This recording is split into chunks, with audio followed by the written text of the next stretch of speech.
Very good morning 11th class.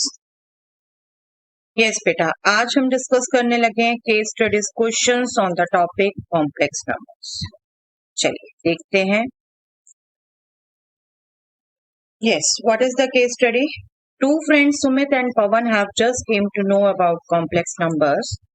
They themselves created a game for which they have prepared a board having an Argand plane drawn on it. You know already Argand plane. What is Argand plane? This is the Argand plane. On x-axis you show real part and on y-axis you show imaginary part. They have drawn it on a board. They have taken two dice of different colors, that is red and blue, and they have decided to take the number on red die as real part and that on blue die as imaginary part. I hope simple to understand. They are throwing two dice, red and blue. Whatever number will appear on red die, they will show on real axis, and whatever number will appear on blue die, they will show on imaginary axis. Right? Yes. Both have drawn that pair of dice and marked the number by each respectively as A and B. They both have thrown a pair of die, and whatever number have appeared, Sumit has marked as A and Pawan has marked as B. Okay. Now they are asking each other some questions. आपको एक दूसरे से कुछ questions पूछ रहे हैं बेटा. Let us then help them out to find the answers. I hope you have clearly understood the case study, right? They are playing a game. This is a game board. They have drawn these 2 points after throwing a pair of dice. Sumit has drawn the point A and Pawan has drawn the point B. Let us just see what are the questions. Which complex numbers are represented by the points A and B से कौन से complex number represent होते हैं? अब naturally complex numbers representation के लिए आप क्या करेंगे बेटा? Clear cut real part check करेंगे, इमेजिनरी पार्ट चेक करेंगे. But you should have clearly in mind that X axis पर आप रियल पार्ट शो करते हैं और इमेजिनरी पार्ट पर आप वाई एक्सिस पर आप इमेजिनरी पार्ट शो करते हैं. If you see, A का रियल पार्ट 5 है बेटा. A का रियल पार्ट 5 है और आप इमेजिनरी देखो from this side will come on 4. This is 5 plus iota 4, right? And B का रियल पार्ट 7 और इमेजिनरी पार्ट 2. तो B is nothing but 7 plus iota 2. Just compare कर लीजिए कौन सा. 4 plus iota 5, no. 5 plus iota 4, 7, yes. This is the answer. Yes, बाकी देखेंगे तो इन्हीं के नेगेटिव है बेटा. B is the answer. Simple to get. आपकी जितनी थोरो अंडरस्टैंड होगी आर्गन प्लेन की उतना क्लियरली आप देख पाएंगे. Yes, next. Lengths representing modulus of the points A and B respectively are. Yes, you might have to understand the term modulus. If Z is equal to A plus iota B, modulus Z is equal to square root of A square plus B square. ये हम याद रख लेते हैं बेटा numerically calculate करना, but हम भूल जाते हैं कि वो आर्गन प्लेन में क्या रिप्रेजेंट करता है. और क्वेश्चन उसी पे है, क्वेश्चन इसी पे है हमारा. Just see, these are the points A and B. Okay. And now they are asking what are the lengths representing modulus of these points. But they have asked AP,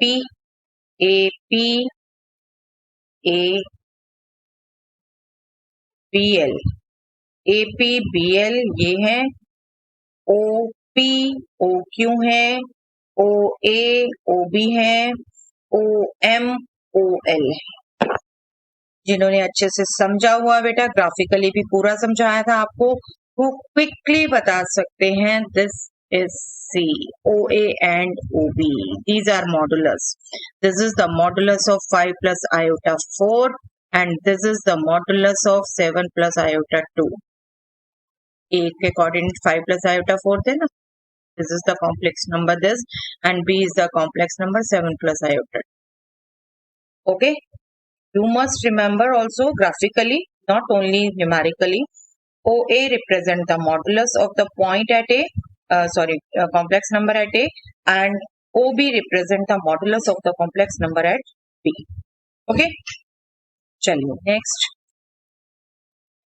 Conjugates of the complex numbers at the point A and B are respectively represented by the points. Yes, conjugate भी numerically हम बहुत use करते हैं बेटा. Z is equal to A plus iota B and Z bar is A minus iota B. Numerically हमें बिल्कुल ध्यान रहता है, but they are asking graphically A, B are these points, right? अब इसके कंजुगेट, इनके कंजुगेट्स कहाँ रिप्रेजेंट होंगे, कौन से पॉइंट होंगे, वो आपने गौर से देखना है. अब यहाँ आप जब समझ रहे हैं, अगर मैं न्यूमेरिकली ही बात करूं तो 5 प्लस आयोटा 4 का कंजुगेट 5 माइनस आयोटा 4. यहाँ बिल्कुल ठीक है, इमेजिनरी पार्ट का साइन चेंज होना होता है सिर्फ.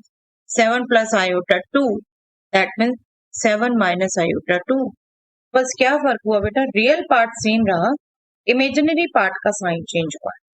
तो रियल पार्ट यही रहना है, मतलब यही इसी एक्सिस पर रहना है. इमेजिनरी का साइन चेंज होना है, तो अगर इस क्वाड्रेंट में है तो इसके अपोजिट में आ जाएंगे जहां y नेगेटिव हो. राइट, हमें क्लियर कट देखना है A और B कहाँ है. 5 प्लस आयोटा 4 ये होगा 5 माइनस आयोटा 4, राइट, और ये होगा 7 minus iota 2. That means conjugate of the points.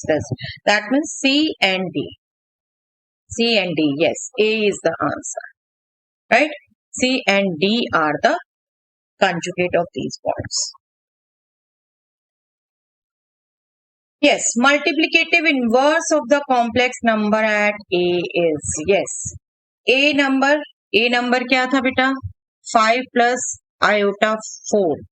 अगर इसका मल्टीप्लिकेटिव इनवर्स बात करेंगे तो 1 अपॉन 5 प्लस आयोटा 4, जिसको आप सिंपली रैशनलाइज फॉर्म में कैलकुलेट कर लेते हैं. 5 माइनस आयोटा 4 से आप मल्टीप्लाई डिवाइड, नो डाउट आपके पास फॉर्मूला भी है, z into Z bar equal to modulus z square से जो आप कैलकुलेट करते थे.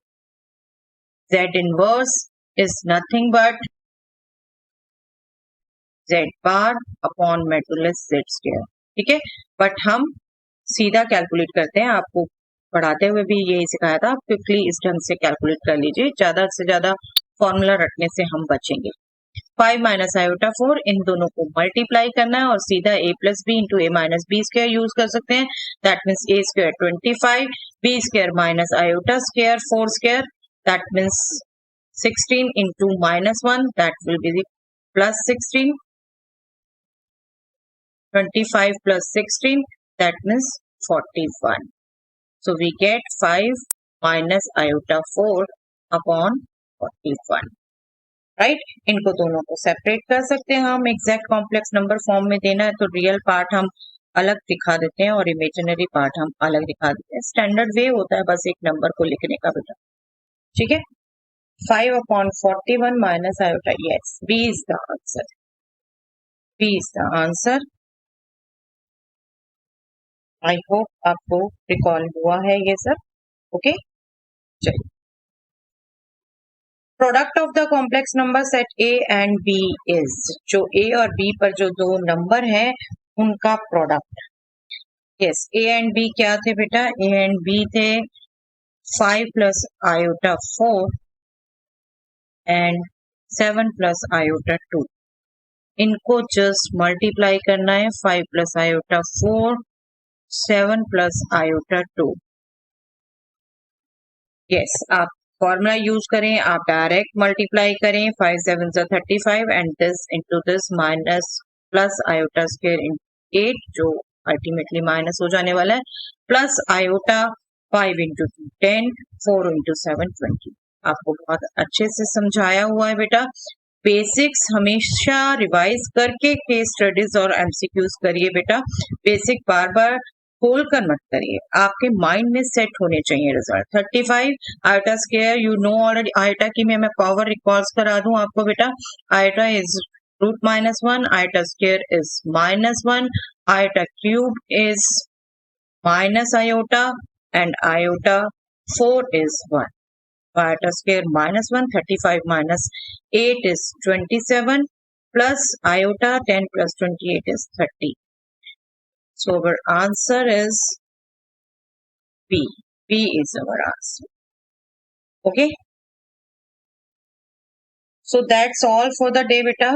No doubt beta हर टॉपिक से केस स्टडीज नहीं बन सकती, but I am just trying, क्योंकि केस स्टडीज और एमसीक्यू से आपको कंसेप्ट क्लैरिटी बहुत अच्छी हो रही है, वहां आपको सोचने पर मजबूर हो रहे हैं कुछ कुछ चीजें, जैसे यहाँ मैंने आपसे डिस्कस किया, इट्स अ फैक्ट, बहुत बार मैं ऑब्जर्व करती हूँ आपको न्यूमेरिकली वैल्यू कैलकुलेट करनी आती है मॉडुलस कंजुगेट की, बट ग्राफिकली वो क्या रिप्रेजेंट करता है वो स्किप कर देते हैं।